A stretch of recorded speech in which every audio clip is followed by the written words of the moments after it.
Oh, yeah, Okay, yeah. I'm gonna go to a call here. This brother's called in a lot before. Whenever I mention Lincoln, he automatically calls in to defend Lincoln.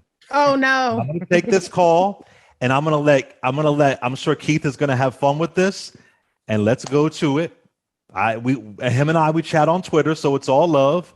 Okay. Nick from Mississippi, Lincoln's number one defender. What's up, Nick? Clay, good to be with you, but you misstated that. I am not Lincoln's number one defender. I called in to clarify you can be an abolitionist and not support equality. And the Republican Party was founded as the Abolitionist Party, but many of them, maybe most of them, did not support equality. They just did not want to see African Americans enslaved. So Lincoln was an abolitionist. Now, did he believe in equality? No. But he was an abolitionist just by definition of what abolitionist is, what it means. Okay, hold on, Nick. I'm hold on one second.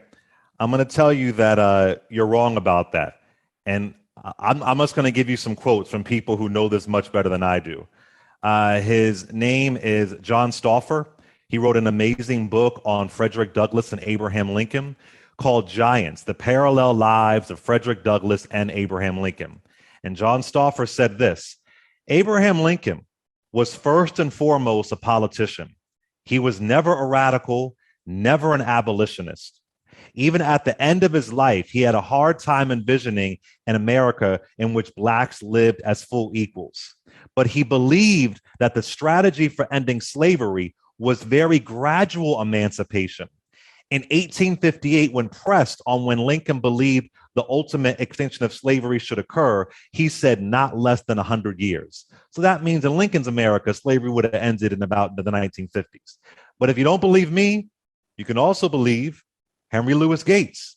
Henry Louis Gates told NPR, Lincoln was not an abolitionist. An abolitionist, to your point, was a political term. It was like a branch of the Republican Party, and he wasn't. So this is Henry Louis Gates, one of the most iconic Black scholars in the world, and a professor, an author, John Stauffer, who wrote an amazing book on Lincoln and Frederick Douglass.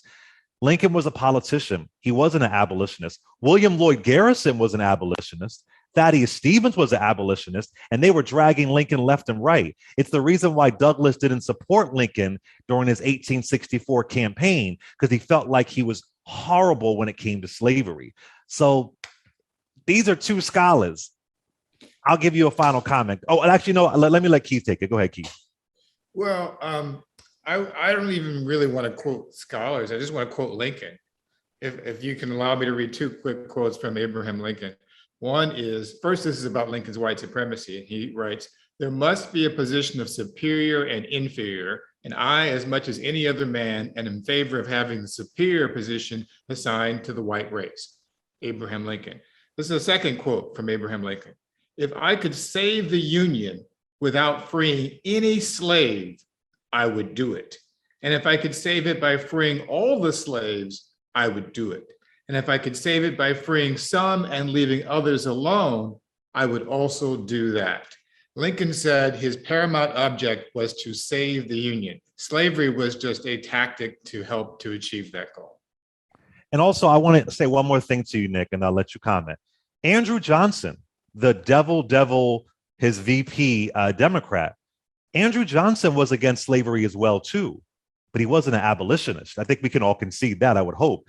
Andrew Johnson didn't like slavery because he felt like it oppressed poor white people. So I don't think he felt slavery oppressed poor white people. I think he felt that he felt that the poor white people weren't being served by the system of slavery that had benefited the wealthy planters more. Right, the wealthy elite. That I guess, yeah, that it did not help because Andrew Johnson grew up poor. You know, he was poor white trash, for lack of a better term.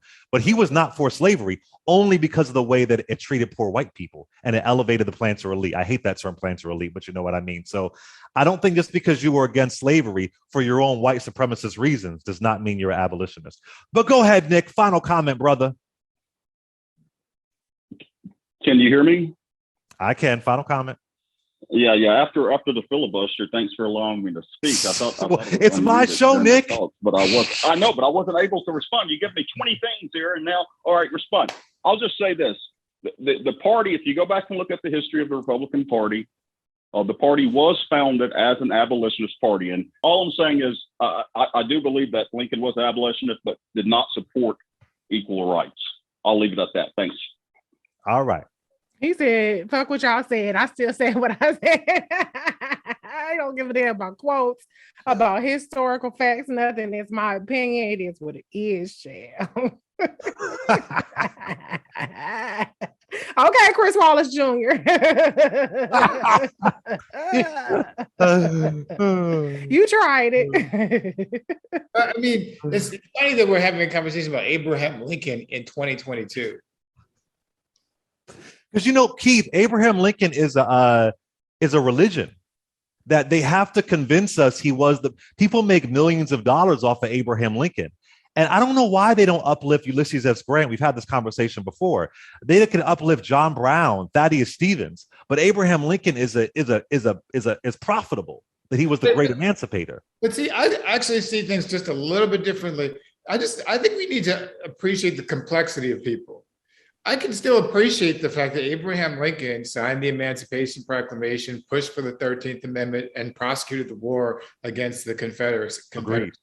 Those are important contributions to American history.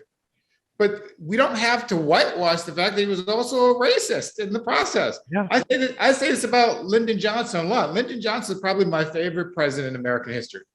And Lyndon Johnson wasn't racist. He was clearly a racist. He used the N-word repeatedly. He voted against civil rights legislation. But you know what? He changed his mind. Over time, he evolved. He signed the Civil Rights Act of 1964, the Voting Rights Act of 1965, the Fair Housing Act of 1968. He appointed Thurgood Marshall to the Supreme Court. Lyndon Johnson evolved. So why can't we just acknowledge the fact that sometimes good people can do bad things and bad people can do good things? People can be both at the same time. Instead of making Lincoln this perfect person, or Jefferson or Washington or any of these founders who are so important to American history, let's acknowledge that they were all flawed people who happen occasionally to do sometimes good things. And can I add to with all that being said, I think Lincoln was a good president. He brought in our first national taxation. He had the Homestead Act. He had, I think it was called the Land Grant Act. Lincoln did some, as our first Republican president, he did some phenomenal things. So I'm not saying he was a terrible president. I'm not saying that at all, but he wasn't an abolitionist.